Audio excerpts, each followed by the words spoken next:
अस्सलामुअलैकुम स्टूडेंट्स, उम्मीद है आप सब खैरियत से होंगे और अपने घर में महफूज होंगे। आज हम अपनी इस्लामियत की किताब तरबियाती निसाब का आगाज़ करने जा रहे हैं। आज हम सबक नंबर 3 नमाज की अहमियत और फजीलत की मश्क को हल करेंगे।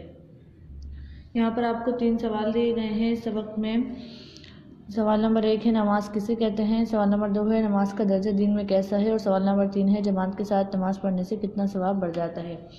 तो ये सवाल जो है वो हम आपका जो फोल्डर है उसके अंदर सॉल्व करेंगे और आपको भी उसी फोल्डर के अंदर करना है। स्टूडेंट्स, बिल्कुल आपको इसी तरीके से अपने फोल्डर में लाइन ड्रॉ करनी है, चैप्टर का नाम राइट करना है।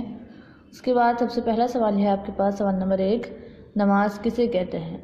आप प्रीवियस वीडियो में पढ़ चुके हैं स्टूडेंट, नमाज किसे कहते हैं कि एक ख़ास अंदाज में अल्लाह ताला के सामने बंदगी के इजहार को नमाज कहते हैं। सवाल नंबर 2 क्या है आपके पास, नमाज की अहमियत दीन में कैसी है। नमाज की अहमियत दीन में ऐसी है जैसा कि सर की अहमियत बदन में, यानी कि नमाज की अहमियत जो है वो दीन में ऐसी जैसे सर की अहमियत जो है वो बदन में। सवाल नंबर 3 है आपके पास, जमात के साथ नमाज पढ़ने से कितना सवाब बढ़ जाता है। जमात के साथ नमाज पढ़ने का सवाब 25 दर्जे बढ़ जाता है, यानी कि आप नमाज अगर बाद जमात पढ़ेंगे तो आपका जो सवाब है वो 25 दर्जे बढ़कर मिलेगा।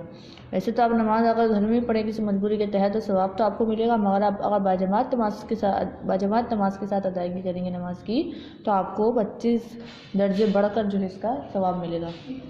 और स्टूडेंट्स, आपको ये तीनों के 3 सवाल जो है अपने फोल्डर में बिल्कुल इसी तरीके से करने हैं जिससे मैंने आपको बताए हैं।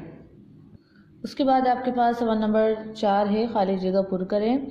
पहली खाली जगह है आपके पास, अल्लाह ताला के देश में सबसे बड़ा हुक्म नमाज है। अहकामात में सही आंसर क्या है, अहकामात, तो यहाँ लिखिए अहकामात। नमाज देश का सतून है, आपको पता है स्टूडेंट किसका सतून है, दीन का सतून है, तो यहाँ पर आपको क्या लिखना है, दीन। नमाज जन्नत की कुंजी है। उसके बाद है अजान होते ही सारे कामों को छोड़कर देश शुरू कर देनी चाहिए। अजान होते ही सारे कामों को छोड़कर नमाज शुरू कर देनी चाहिए, तो आपको यहाँ के लिखना है नमाज। बिल्कुल ये आपको जो ब्लैंक्स है खाली जगह ये आपको इसी तरीके से जो है वो अपनी बुक के अंदर जो है वो लिखनी है। सवाल नंबर 5 है, इसके बाद आपके पास खुश खत लिखिए। मतलब खुश खत का मतलब है कि आपको बिल्कुल क्लीन साफ़ सुथरी राइटिंग के अंदर जो है ये अल्फाज जो दिए गए हैं ये नीचे डैश के अंदर लिखने हैं।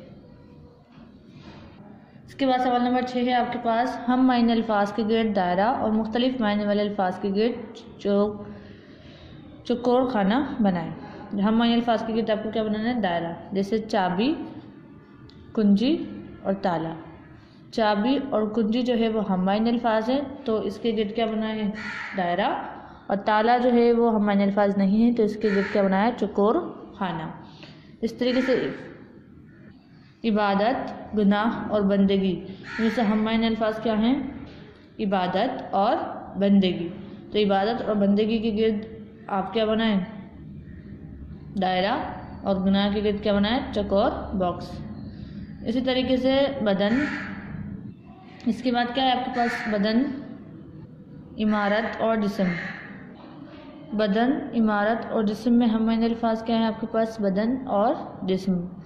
उसके बाद जन्नत, वहशत, दोज़ख, इसमें हम मायने अल्फाज आपके पास जन्नत और वहशत, तो आप इसके गिर्द क्या बनाए, दायरा, और इसके गिर्द क्या बनाए, चकोर बॉक्स खाना। सही, गलत, दुरुस्त, इसमें सही और दुरुस्त हम मायने अल्फाज हैं तो इनके गिर्द दायरा बनाएं और गलत के गिर्द चकोर खाना बनाएं। इसके बाद सवाल नंबर 7 है आपके पास, नीचे दिए गए अल्फाज को पज़ल में तलाश करके इनके गिर्द दायरा बनाएं। आपको पज़ल दिए गए हैं, इन अल्फाज को तलाश करके इनके गिर्द दायरा बनाना है। जैसे कि आपको यहाँ पर पहला अल्फाज दिया गया है फजीलत, तो देखिए यहाँ पर आपको फेज़, वाद, ये लामते नज़र आ रहा है, तो ये क्या बन गया, फजीलत, तो इसके गिर्द आपको क्या बनाना है, दायरा। उसके बाद मुसलमान, आपको मुसलमान देखने कहीं नज़र आ रहा है, यहाँ नज़र आ रहा है, मीम, सीन, लाम, मीम, अलिफ, नून, मुसलमान, तो इसके गिर्द क्या बनाना है, दायरा।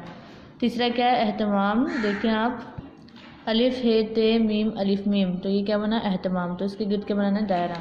लास्ट आपके पास दावत, आपको दावत नज़र आ रहा हो तो दाल, आइन, वाव, ते, दावत, तो इसके गिर्द क्या बनाना है आपको, दायरा। स्टूडेंट्स, ये काम आपको अपनी बुक के अंदर बिल्कुल इसी तरीके से करना है। उम्मीद है स्टूडेंट्स आपको इस सबक की मश्क समझ आ गई होगी। इंशाअल्लाह हम फिर मिलेंगे एक नई वीडियो में एक नए सबक के साथ। जब तक के लिए अल्लाह हाफ़िज़।